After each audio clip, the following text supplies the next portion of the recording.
So, we have Hamiltonian, right. Now, this will also become operator. So, I am going to use that this potential. So, here so it's easier to write in momentum space. Of course, you can write this as a in real space, pi will be pi of x t, I think is pi dagger pi x t. So, we can do these operators and integrate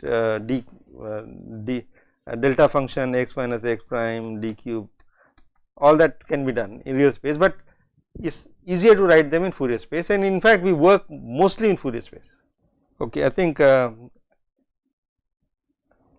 so let me just make a detour. Why Fourier space are important?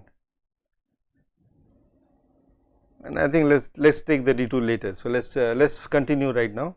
I will tell you about Fourier importance of Fourier space in a little bit later. So, this pi squared we derived in classical fields, it was pi k pi minus k, right. You just remember few slides back.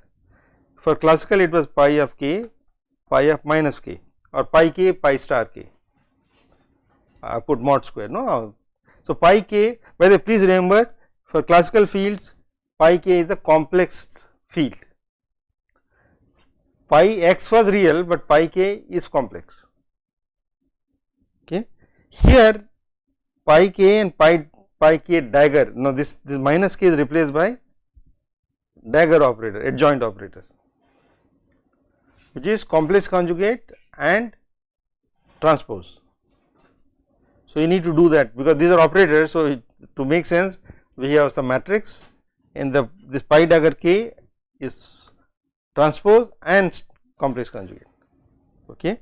So, this pi squared is replaced in Fourier space by pi dagger, which is adjoint operator, n pi k, and similarly for, so this sum is for both, sum is for this one as well as that one, and this grad phi square and p phi will give you, there is a p factor, no, remember phi k dagger phi k. Okay. So, earlier it was basically phi k phi of minus k, now this phi minus k is replaced by adjoint operators. Now, that is what I have written it here, and this integral is sum is integral. Okay. In 3D is that, but in higher dimension is going to be 2 pi to the power d, and this one we write as omega squared, is function of k. So, we write as omega k squared. Okay. Now, you can see that this is basically this Hamiltonian is looking like a lot of oscillators, no. What was the Hamiltonian for oscillator? P squared by 2m plus x squared, right. In Fourier space, well, basically this is a oscillator potential p squared x squared. Now, you can think of the first thing here is a p squared and this is x squared, well you should put omega squared, right, half m omega squared k squared. So, you make m equal to 1 and this is omega squared. Okay. This for a single oscillator, well, no oscillator, no sum. Okay. This Hamiltonian for oscillator. Now, for many oscillators I need to sum. So, this is what I have summed. So, you can think of each of these pi k's and phi k is a momentum and position of one oscillator. One oscillator will have phi k is position and pi k is a momentum. The other one has phi k prime, and many of them. So, this is a combination of many oscillators. Now, it is not surprising because what was this field for? In fact, we derived it for a string which was oscillating, no. Okay. So, string oscillations we can think of superposition of many Fourier modes which are oscillating, right. That is the beauty of Fourier. Fourier lets you decompose into many components, and for oscillating field each component is oscillating. So, that is why we have lots of oscillators giving you this oscillation of the field. Okay. And that is one advantage of Fourier. So, we are able to decompose this field equation into the Fourier basis, where they just look like sum of n oscillators. Now, as I said, it's a free field, this free. A free field is linear field. Okay. Right now I had no nonlinear interaction. So, these oscillators are all uncoupled, they are not talking with each other, they are oscillating on their own. Okay. That is why we have nice pi squared plus x squared. Okay. When do we have nonlinearity? We can put x cube here. Okay. That is a nonlinearity. You may know some nonlinear physics, no? X cube is a nonlinear operator, and that will couple two fields in Fourier space, two oscillators. Okay. And this one we will derive it with later. So, you can couple this oscillator by nonlinearity, but right now we will assume it to be independent oscillators which are oscillating. Okay. Now, this is a classical picture, but quantum picture will also be independent oscillators, but then we will have something more. Okay. So, as I said, in classical fields we have phi star k was phi of minus k, this you can derive it. Now, this phi of minus k is replaced by adjoint operator phi k dagger. Phi k dagger is transpose complex conjugate. Okay. So, that we need to take care of, but I assure you that we do not need to construct this phi field, these operators in this course at least. Okay. We will well, some cases we will assume something, but we can just deal with particles and carry out our work. Okay. So, the Hamiltonian is this, and this is our frequency squared. Now, we can define the way we did for oscillators, creation and annihilation operators. Just pay attention to this part. Okay. I mean, this is just look at it very carefully. So, we construct a new operator, destruction operator, which is with a plus sign. Okay. So, plus is destruction operator, I made a mistake that time. So, omega k phi k plus I pi k, okay, x plus I p. Okay. So, there is I sign here, but for getting a proper normalization, omega k is put in here. So, p plus this p plus omega, well, I mean this is, well, I am not sure, this is how we construct for bosonic scalar field. Okay. This is creation operator, which I am going to explain why it is creation operator. Now, A dagger, so we can take a adjoint operator of this. So, if I take A dagger, what will I get? A dagger k. So, this is sum of two operators. So, you take adjoint of each of the operators.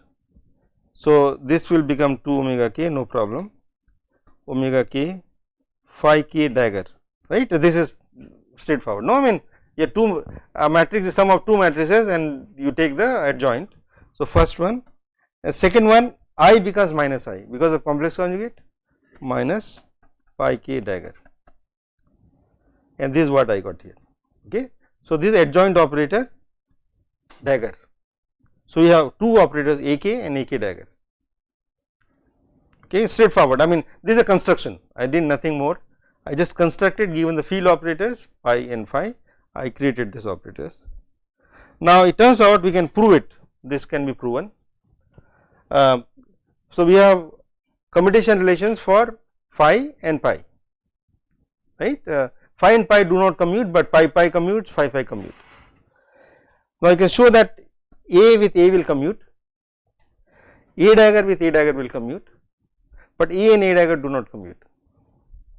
It turns out A and A k dagger gives you delta function. Okay. Okay. So, this is what it is. So, there is no I here. Okay. This is the relation. Now, the delta will come because we are dealing with infinite space. Otherwise, for finite volume, you will get Kronecker delta function.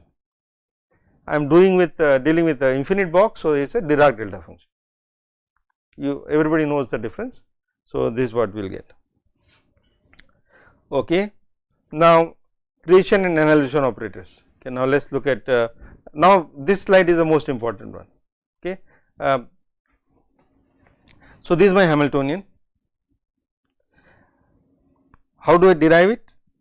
So, again I am skipping the details, is kind of maybe boring. So, we had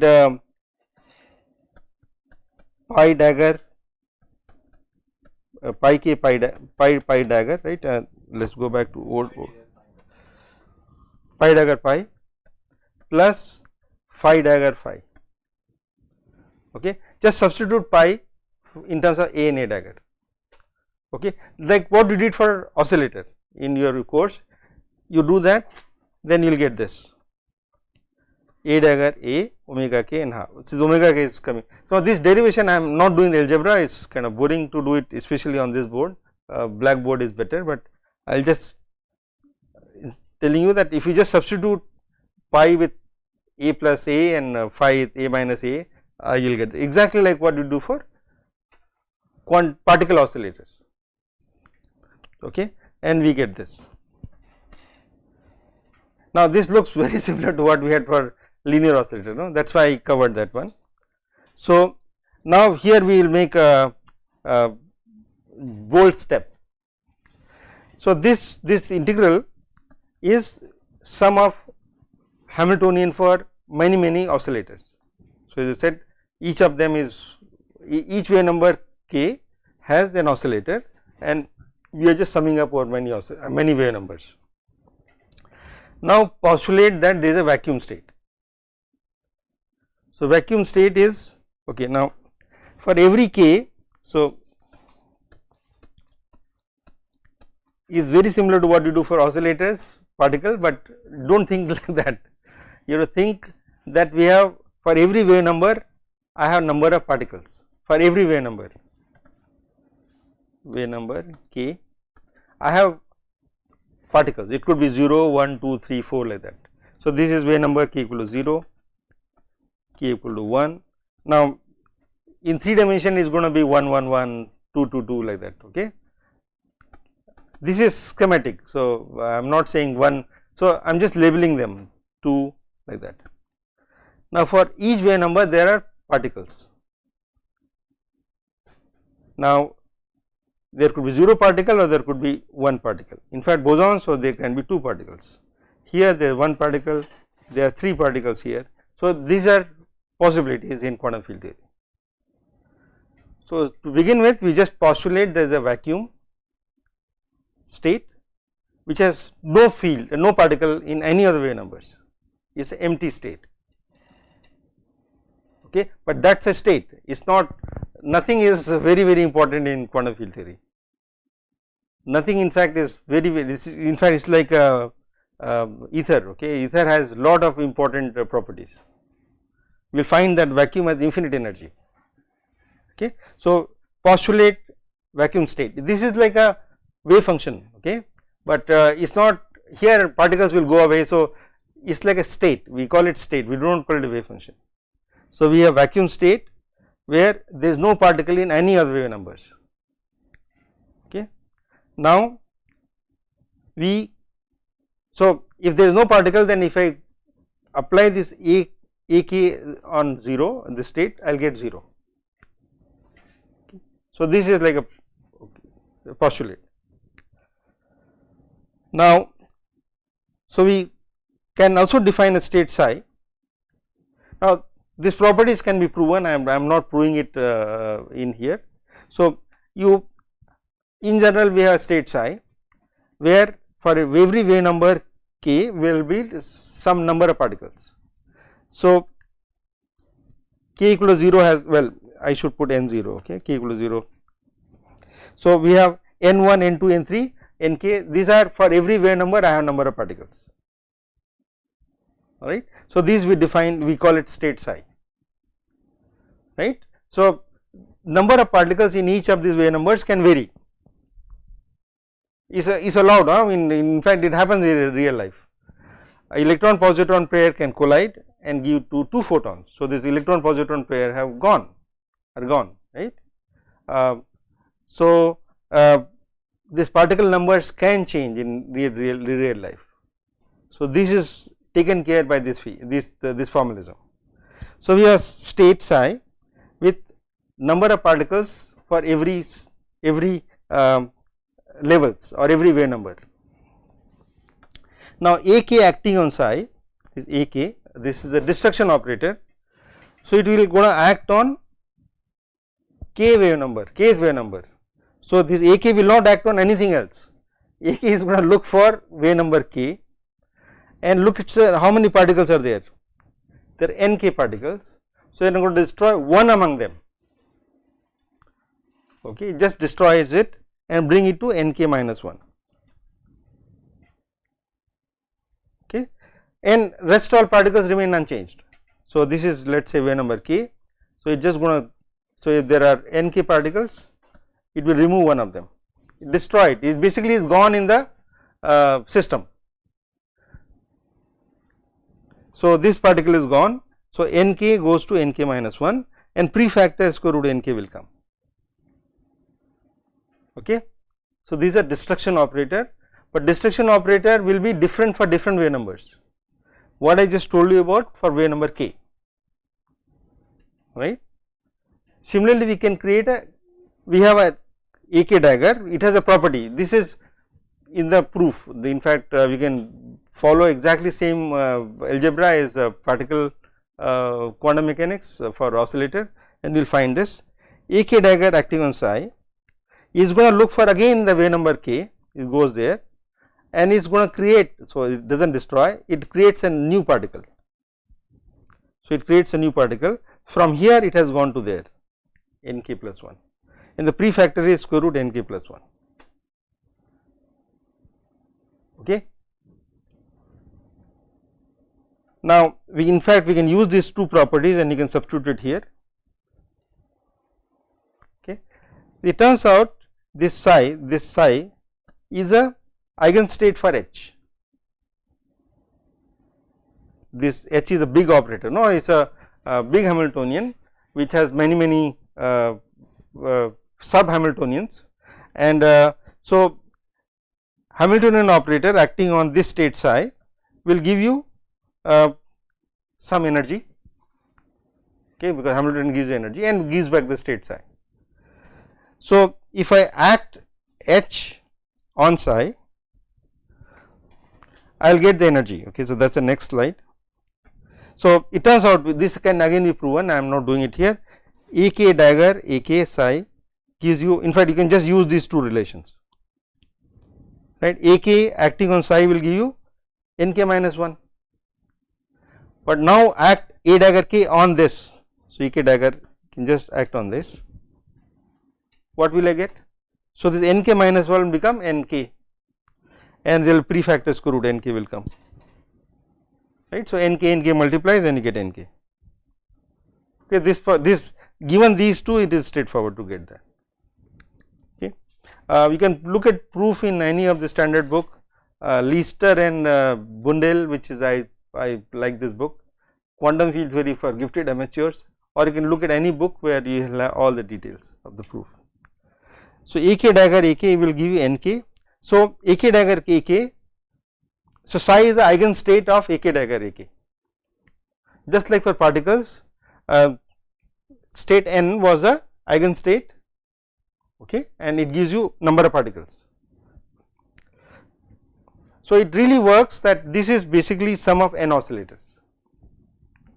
So, Hamiltonian will be following the same lines, this factor half is here.